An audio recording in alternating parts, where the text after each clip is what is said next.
Hey everyone, how's it going? So what am I working on now? Well, I have a '05 Dodge Caravan with a 2.4 liter, 4-cylinder. Not super common in the Caravans. Not to say I've never seen them, but not super common. So what's the customer's complaint? Customer's complaint is a check engine light and bucking while driving. So there's a few things that can do that, and right off the bat I was thinking cam sensor. So I come into it, and sure enough, it's got a P0340 cam sensor circuit. Now, working at Chrysler for 21 years, I can tell you, extremely common failure on these was the cam sensor. However, the cam sensor connector is also a big problem with these things. Of course, we don't see too many of these vehicles on the road anymore, but it's basically the same design that they used on all the 2.4 motors that were used in basically all the sedans, some Caravans. It's also like PT Cruisers had them. The 2 liters used a very similar setup like what was used in the Neons. Of course, there's a zillion Neons on the road. But so what I'm going to show you here is something like this. It's an intermittent type of issue, but then the code will come back immediately all of a sudden. Like it'll happen, and it'll just keep happening, and all of a sudden it'll go away. So what we're going to do is we're just going to replace the cam sensor and the connector, because like I said, working at Chrysler for 21 years, you've seen a million of these things. So that's what we're going to do. So let's go ahead and let's change the cam sensor and the connector. Okay, so up under the hood here, very simple to get to on these. These are actually pretty nice. Some of the cars, the sedans, some of them can be a pain because they have emission stuff going in right there and wiring and stuff like that, but these are not bad. As you can see, it is right here, this piece here. So we're going to change it and the connector. There's 2 8mm that hold it in place, and then you got the connector. So here is the replacement sensor, and here is the connector that we're going to put in. They don't give you anything with it. A lot of times they'll give you like crimp connectors and stuff to use, but I wouldn't use them anyway. So but this is what they give you. In case you're wondering, that is the connector number. It's a standard. Warning, it causes cancer. Everything in the world causes cancer. And there's the sensor itself. All right, so let's get this going, and let me put you in a position where you can actually watch me. Okay, so first things first, we're going to disconnect this. This, of course, has this throttle linkage kind of in the way. Let me see if I can't move this. I know you might not be able to see what I'm doing. I'm trying to release a clip here, just so I can get this out of the way temporarily. That's the throttle cable. So we're going to disconnect the connector. It has this lock here. Push up on the lock and then disconnect the connector. Now the sensor, very simple. 2 8mm bolts hold it to the head.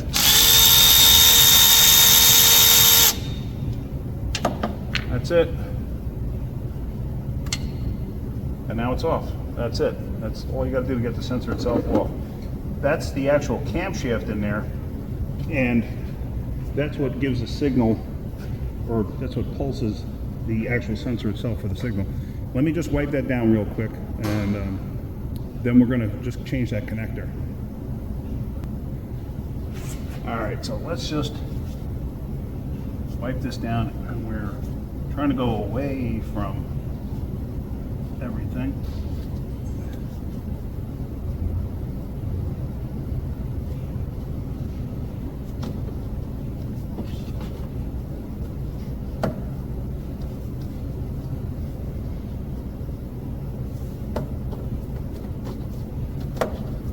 Now the throttle cable won't stay out of my way. There we go. All right, so now with the connector itself, what we're going to do is we're going to cut the wires here. Now the problem is you have 2 blue wires that are relatively close in color. I mean, obviously you have the pink one here, but then you have the 2 blues. So you just got to be mindful of how you're doing this. So in case you have any question, do one at a time. So there we snip one. And as you can see, some of the dirt and debris landed over here. You can see this, right? Yeah. So what we're going to do is we're going to just trim out the end of the wire here, just clean it up so this way I can get one of my little connectors on there. So now we have the new connector, and we're going to make sure you do this in the right orientation here. I'm not going to have all this wire on here, so I'm going to cut it off. You don't need it all. So now we're going to start with the first wire, and we are just going to trim it back. And let me go get my heat shrink and stuff, and let me show you this.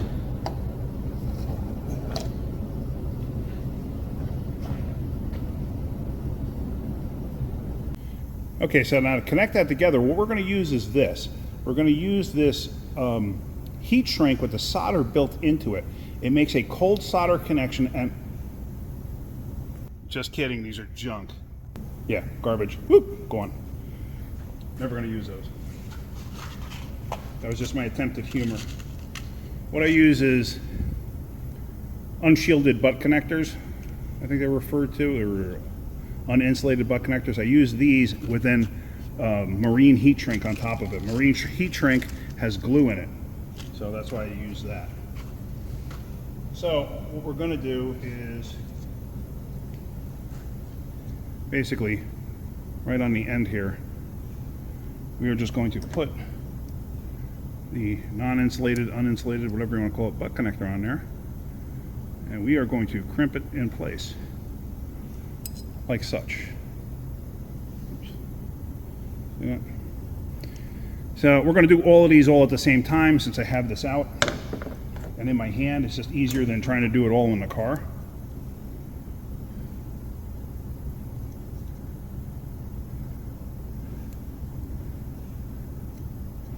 Just like that, just trim off the ends.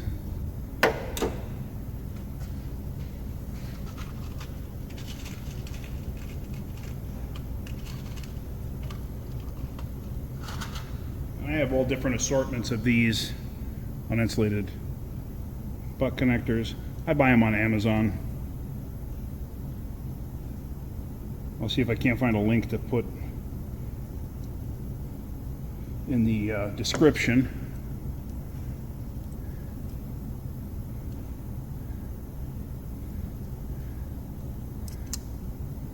There's two.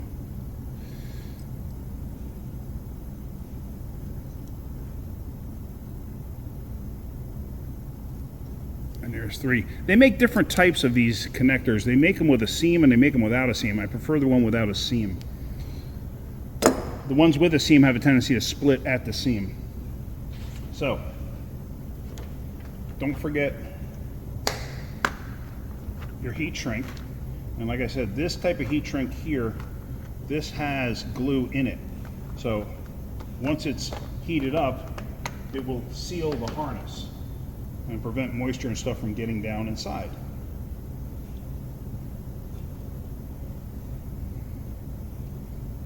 So there, that's in place. So now we can start off.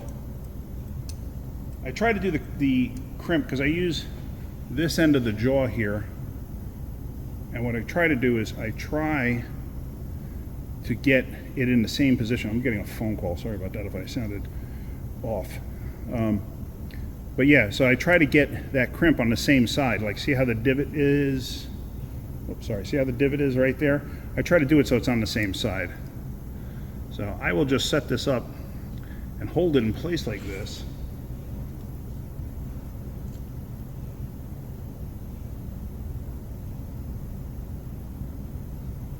Insert the wire into the connector. Hopefully you can see what I'm doing here. And then squeeze. Then we're going to go on to the next and then the next. So same thing. Just cut it. Like I said, make sure you have that connector in the right orientation. So now this is pretty easy, this one, because it's the middle one.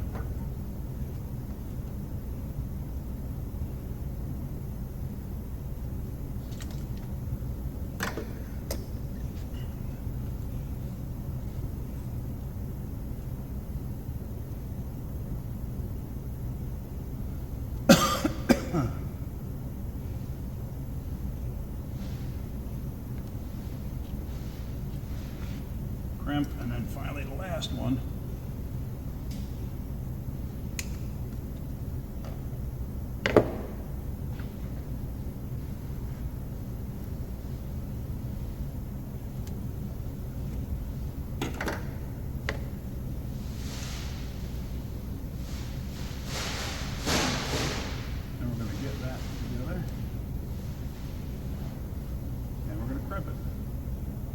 Now always make sure you do stuff like this with the battery disconnected, or not disconnected, the key off is what I meant to say.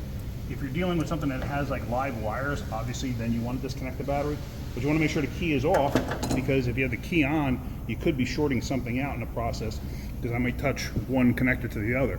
So now we're going to heat shrink this, and we're going to use my trusty lighter that I always carry on me. It's from days of past where I used to smoke. If you'd smoke, stop. It's not good for you.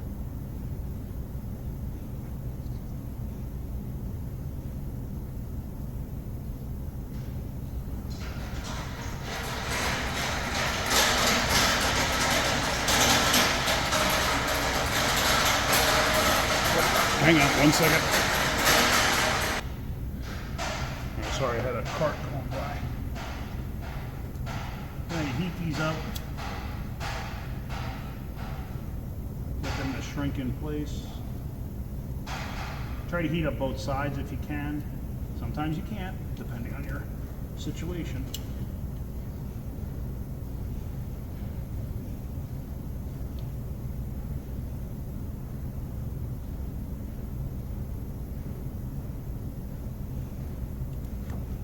Go. It's all good to go.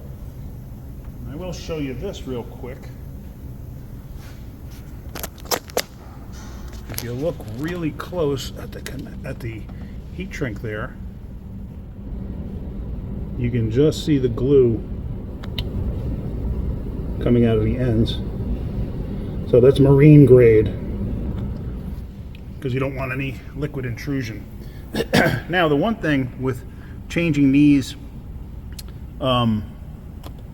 sensors, see it's got the built-in O-ring. I will actually put a dab of silicone, because if you look closely, it's kind of hard for me to get in there. There's a seam right there. That's where the cam cap, this piece, meets the actual head there. I will put a dab of silicone in between the two, because that's a leak point. These things are notorious for leaking too, right there.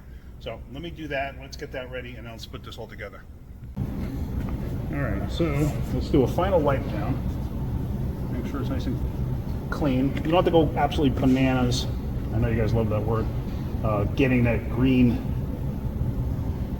or whatever you want to call it, off of there from the previous seal. Just a little dab will do you. You don't have to go crazy. Just like that, that's all. Nothing nutty.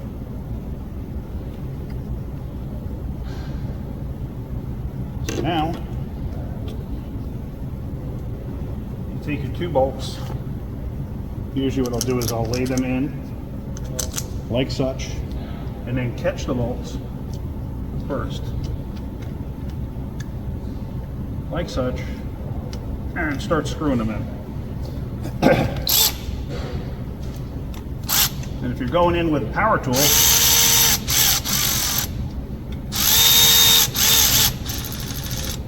go a little bit, and then a little bit. And don't tighten with the power tool, because those little screws, you can strip them really easy in the head. Ask me how I know that, how many times I've seen that happen.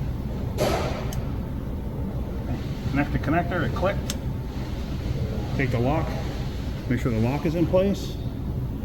And now, I'm just going to put the throttle cable back in its position, lock it down.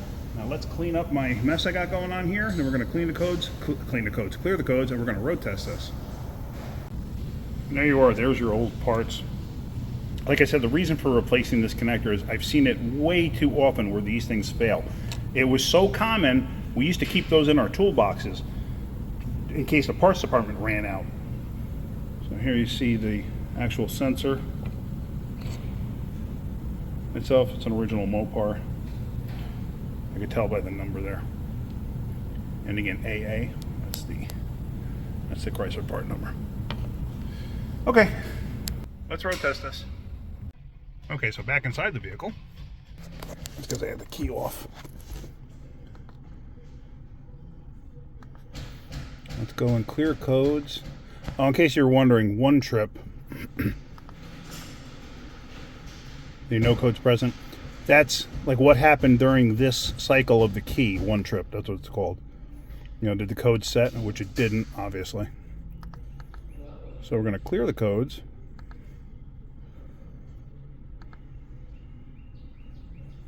All right, let's just double check. No codes present. All right, let's road test this. Put this down on the floor.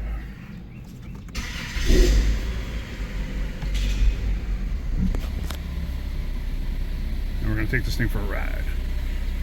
Now, I know some of you are going to comment, oh, you didn't really diagnose anything, you're just throwing parts at it. Well, yeah, technically I am. But here's the thing. I owned, at one point, I had 5 neons. I had neon with a 2.4, an SRT, and I had plenty of other neons with a 2-liter that had the same thing. I can't tell you how many cam sensors and connectors I had to replace, because every time it sets a P0340, it's the same problem. Every single time. So yeah, there really is no reason to go through diagnosing anything or whatever, just because it's always the same problem. The only other thing it could be is either wiring or a PCM. So anyway, let me go road test this. Let's see what happens, and we'll wrap this up. I'm at my super top secret testing facility, proving grounds here in Mexico, and to get here, it drove fine, drove perfect, it revs up. What happens is when it loses the cam signal, or the cam signal gets erratic, the RPMs won't increase, and a lot of times the RPMs will go up and go up, like you're hitting a rev limiter. Any of you know, with most of the cars ever since fuel injection and stuff came out, they have rev limiters built into them. This way you can't just free rev the darn things. Unless you got a whole lot of mileage and your valve springs become your rev limiter. But anyway, so this thing will rev up, no problem, and it shifts, no problem. So right then and there, I know that this is perfectly fine. It's fixed. And, you know, there again, some people will ask, well, why didn't I go through a diagnostics? Well, you know what? I know what the problem is. I know it because I've seen it so many times. And why charge a customer for full boat diagnostics if I don't have to? Right? There's no point in that. So anyway, let's just go quickly through the testing grounds here. You can hear it revving up. The motor would never rev that high if there was issues with the cam sensor. So I am absolutely 100% confident this is fixed. I was 100% confident once I saw the code what the issue actually was. So, all right, let's get this back to the shop. Back at the shop, everything went well on the road test. So let me just grab the scanner here. Oops. Dropping it everywhere. And let's just double check. So you're going to go down to codes. Let's look at codes. Any codes? No codes. Let's look at one trip. No codes. Okay, so we're good. So I'm happy with that. All right, pretty simple repair. It's not out of control. But yeah, so anyway, now you know. P0340 on a Chrysler 2.4. Very simple repair. So hopefully you got something out of that. If you did, hit that like button. If you could, please subscribe. All right, guys, have a great day. Keep wrenching.